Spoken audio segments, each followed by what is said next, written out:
So, guten Tag mit Nene, da bin ich es mal wer. Nu steht ja übermorgen Fronleichnam für die Döre.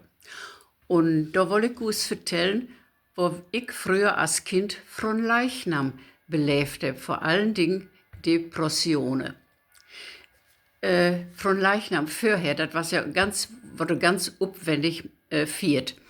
Die Husfrauen an die Straße, wo die Processione vorbeiging, die waren all Tage vorher an Fenster putzen, an Haken, an Fägen, an Gardinen wasken, dat bloß alle so prick und proper uzog, wann die Processione da vorbeiging. Und wie Kinder, wir gingen nach Hollingen, ob de Kowiesken. Und da halen wir uns Blumen.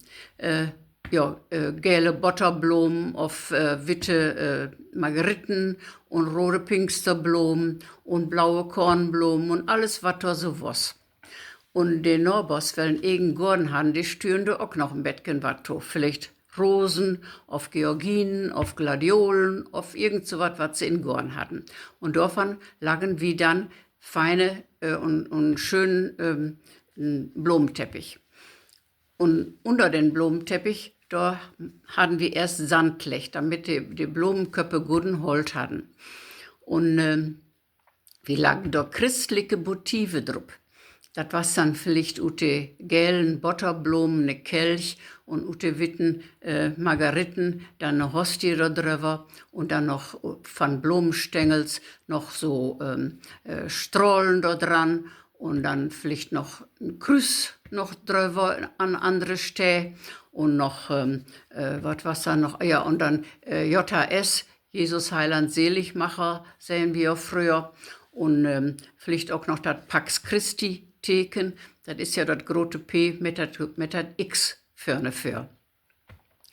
Ja, und das machen wir dann abends vorher fertig oder nachmittags vorher fertig. Und dann am nächsten Morgen, das lag alle noch genauso unversehrt auf der Straße. Da war's nicht eine drüber hinführt, auf drüber hinlopen. Die Lö, weil da über die Straße ging, die ging fein rechts und links an den Teppich vorbei und da trat nicht eine drup. Ich klüft so was, kann man von Tagen nicht mehr machen. Und damals war es dann auch noch so, dass die Buren noch Fähne führen und da Barken schlugen. Und die wurden an die Straße verkauft. An unserer Straße wurden sie dann so in den Sand satt. Die Bürgerstiege waren ja nicht plattiert auf so was. Das war ja einfach alle von Sand. Und da satten sie dann so von 3 Meter Abstand die Barken drin. Und das so richtig festlich gut an die Straße. Und wir gingen dann an Fronleichnamsmorgen recht in die Karke. Da war dann erstes eine halbe Misse. Und dann trug die Processione los. Alle voran natürlich den Karkenschweizer in seine rote Robe mit den langen Staff in der Hand und dann mich den Weg frei für die Processione, weil da noch kam. Und dann kamen noch die Missdieners, damals waren ja alle bloß Jungs, Maikes getroffen, ja damals noch keine Messdiener werden. Und die hatten ihre Schellekes mitgebracht, ute Karke, und wie ruckfatt, und damit waren sie an Bimmeln und an Schwängeln die ganze Zeit. Und unter den Baldachin, da ging der Pastor mit der große Monstranz mit einer Hostie drin. Eine große Hostie, voll größer als die, weil es so in der Karke utdeelt wurde. Und damals war das Pastor Schweins. Und Pastor Schweins, die holde so voll von de Plattdeutsch gesprochen. Ob sie in Graf stehen, da steht ein Spröcksken in Platt. Und dat geht so. Wie deien dat Zeien, die Herchort kümmt meien, wo steit diene Sort, sech, bist du prot? Dat kann ich immer noch auswendig. Ja, und danach kamen dann natürlich die Kaplöne.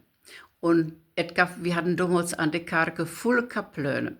Wenn ich dran denke, Kaplan Dur, Kaplan Berger, Kaplan Außermann, Kaplan Stüper, Kaplan Halkenbrinker, auch und wo sie alle so heten. Und die gingen dann da noch. Und vorher waren dann auch noch die Engelkes, die müssen ja auch immer alle mitgehen in ihre Kommunionkleider, weil das letzte an Wittensonntag dann zu der Kommunion kommen was. Und die hatten so kleine Körfkes mit so Rosenblatter drin. Und das streuen sie für den Baldachin auf die Straße. Ja, und dann, weil was da noch alle mit der Processione, ja, dann natürlich den Karkenfürstand. Die ging dann erst kamen noch, glaube ich, noch die Nonnen. Die arbeiten ja damals noch im Krankenhaus und in den Kindergärens. Und dann kam der Karkenfürstand und die waren alle in feine schwarze Anzüge. Und ich glaube, die hatten auch noch einen Zylinder ob. Und dann war es da auch noch so, dass die,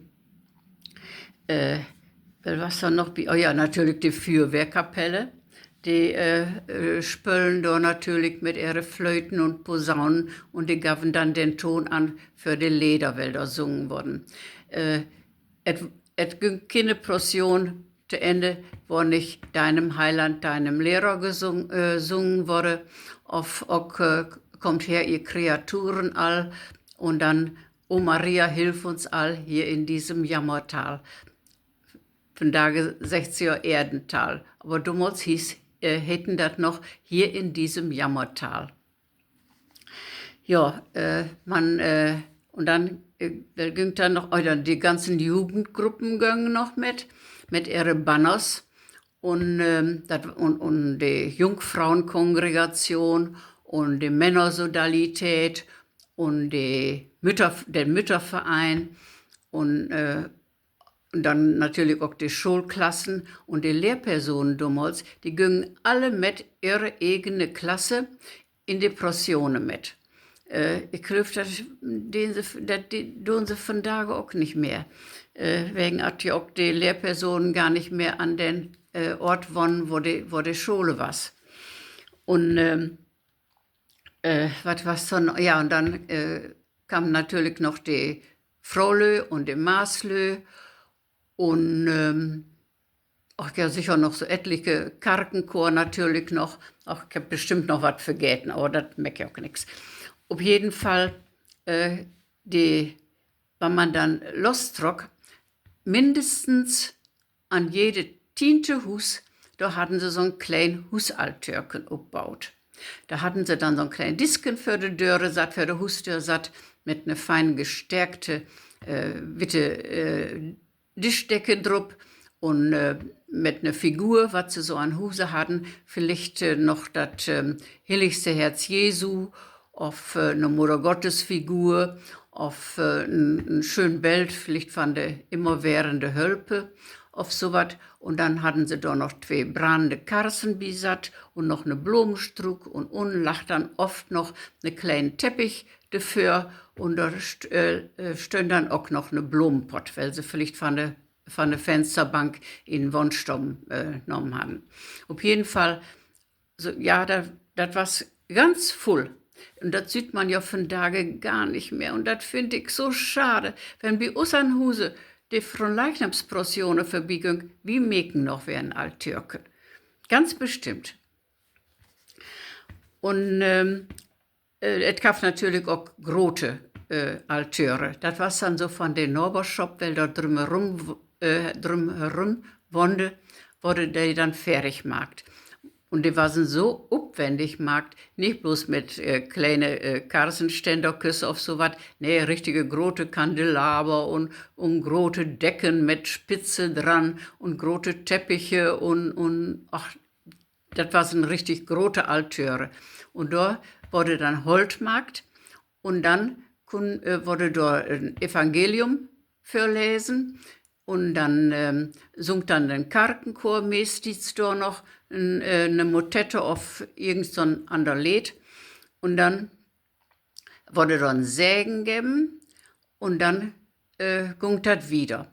Und das düren so lange, ich glaube bis mittags 12, 1 Uhr, bis man Bernhuse war. Und die letzte Station, letzten Altor, die war immer bei uns an der Heidbergschule, bei den Sebastian.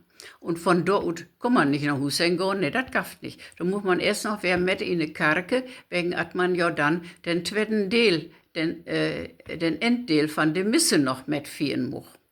Ja, und wenn man dann wer an Huse was, dann hat man irgendwie auch so einen Schmacht und so einen Doss, da was ja nicht eine, weil da ist eine Pulle mit Mineralwasser mitgenommen auf sowas. Nee, man nahm bloß ein Gebärdebuch mit, dass man auch noch die 5. und 6. Strophe noch mit singen kann. Und ja, und das am nächsten Tag war das dann so, dass wir dann den Blumenteppich wär afrühmen und den Sand wurde wär in die Strotten, zwischen die Kattenköpfe wär kehrt und dann wasst alle wer in der Riege. Ja, so was das früher wie uns mit die Fronleichnamsprozessione. Ich glaube, noch ich auch lange genug was vertellt. Dann lot ihr uno wat und macht gut und bis zum nächsten Mal und holt u Kregel und gut gone.